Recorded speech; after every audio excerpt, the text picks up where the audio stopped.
The bits of cultural furniture that are sitting there that we're like, oh yeah, that's been there for years. So yeah, what could possibly be weird about it, you know? And then we're gonna lift up that piece of furniture and look at all the bugs scurry away. Morning. Oh, you know cereal was invented to stop people from masturbating? Weird but true. You know, most of your childhood memories never happened. Your brain just made them up. Adam Ruins Everything started as a web series for college humor. Host Adam Conover examines and debunks widely held beliefs that just so happen to be wrong. You like it, so you're putting a ring on it. But have you ever wondered why we put diamond rings on things we like at all? Oh God, you're gonna tell us the awful truth about engagement rings, aren't you? Yeah, I am. True TV picked up the series and expanded it into a half-hour show, which is in the middle of its first season and airs on Tuesday nights. We sat down with Conover to discuss the underlying philosophy of the show and asked them what it takes to be a good ruiner. One of your early episodes looks at the TSA. Actually, the TSA doesn't protect us from terrorist attacks.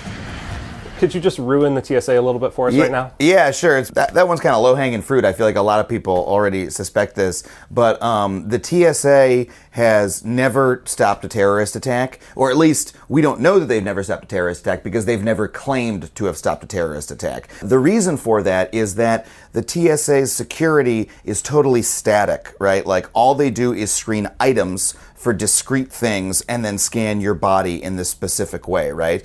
That it's very easy for a terrorist, if they want to figure out like, all right, what aren't they scanning for right now, and go through and around it. What the TSA actually does is a concept called security theater, which we learned about from the security writer Bruce Schneier. Security theater is the idea of putting on a big show of security in order to make people feel safe. You know, when the TSA has these items that are not actually dangerous, but you'll be stopped if you take them through. They post on their Instagram feed the stuff they confiscate. They posted like a grenade, like a plaque with a fake grenade on it. It's like a novelty thing, you know? It's made of wood. No one is mistaking this for a grenade. No one could ever mistake it for a grenade, right? But the TSA says novelty grenades are not permitted. You know, why? And then, this weird sense of, by taking things away, they give the impression of doing something. And as you mentioned, the TSA is kind of low-hanging fruit. It's something that everyone kind of feels a discomfort with.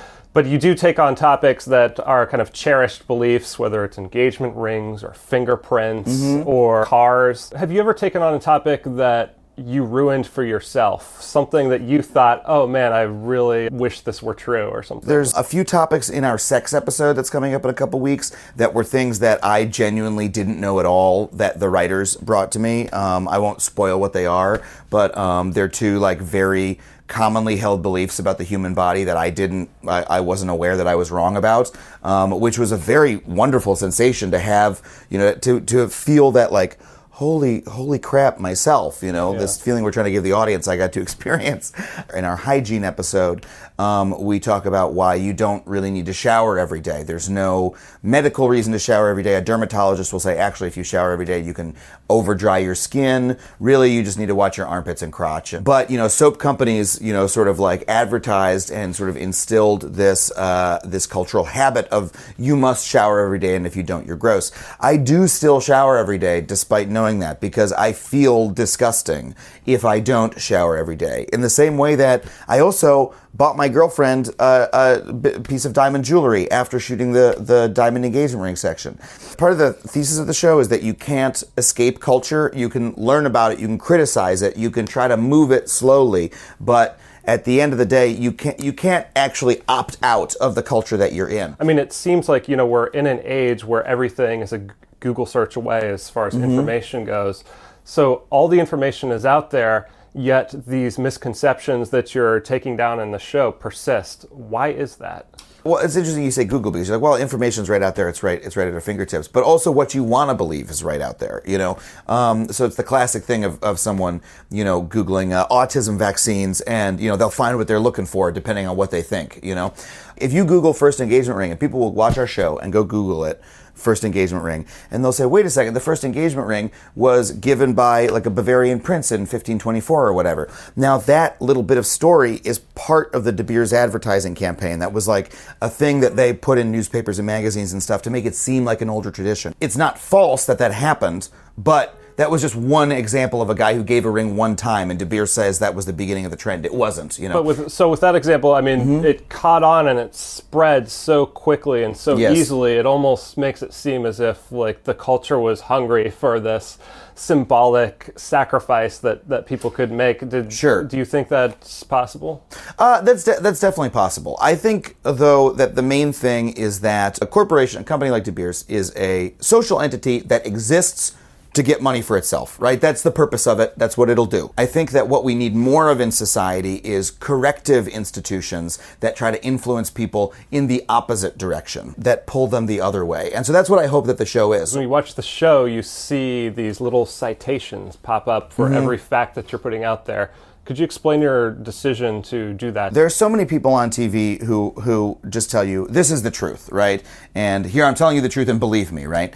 Now, we're kind of doing the same thing, but on our show, like, we could be wrong about these things. You know, we don't have a huge research staff. We do have one, but they're not enormous. You know, we're a bunch of comedy writers and, you know, journalists like putting together, you know, what the truth is to the best of our knowledge. And us showing our sources is saying, here is the material you can use yourself to question our show, because this is the work that we did. So if we quote a stat, it comes from this WHO study.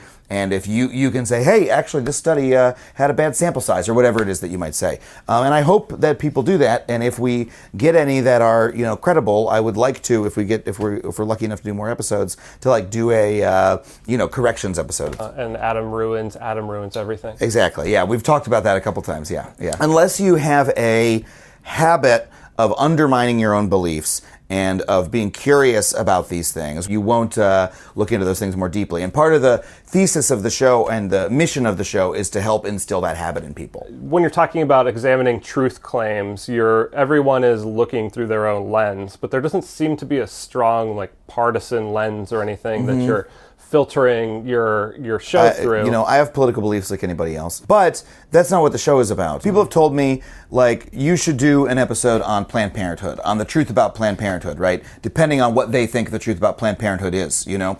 We're not going to, because there's no way for me to do an episode, here's the truth about Planned Parenthood, where every person in the audience won't already know what they think about that. I want to do stories that are about the things that we take for granted in our own lives and never think about, you know?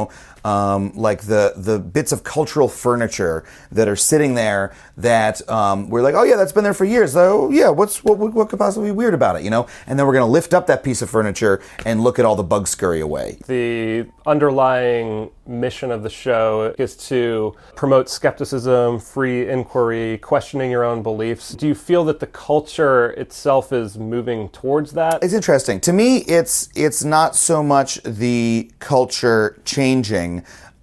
It's that people always wanted this stuff. If you look at the content that does well on the internet, like the most viral content, you know, there's some categories of it, you know, BuzzFeed stuff that's like the relatable content. Oh, that's so me, right?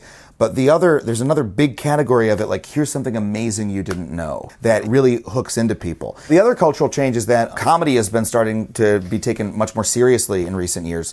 You know, ever since, I think of it as like post-Daily Show comedy, right? Where, you know, that was really a turning point where people started to realize that, like, oh, comedy and satire can have a true cultural impact and can have something to say that is serious. John Oliver's show came out as we were in production on this show, and I love that show so much. And it really showed that, oh, there is an audience for what we're about to do, you know? I also see a comparison between shows like Penn and Teller's Bullshit or Mythbusters. Yeah. Are there any other shows besides John Oliver that had an influence in how you're approaching this and bringing it to television? I used to watch when I was a kid a lot of PBS, and I realized after we started making this, I was like, this show is actually very similar to, it's like Beekman's World or Bill Nye the Science Guy for adults in a way. It's very visual, and we have these comedy characters slide in and do their demo of whatever the topic is, you know? It's a great show, very fun and educational. It's Adam Ruins Everything, Tuesday nights on True TV. Adam, thank you very much for talking to us. Thank you so much. For Reason TV, I'm Zach Weissmuller.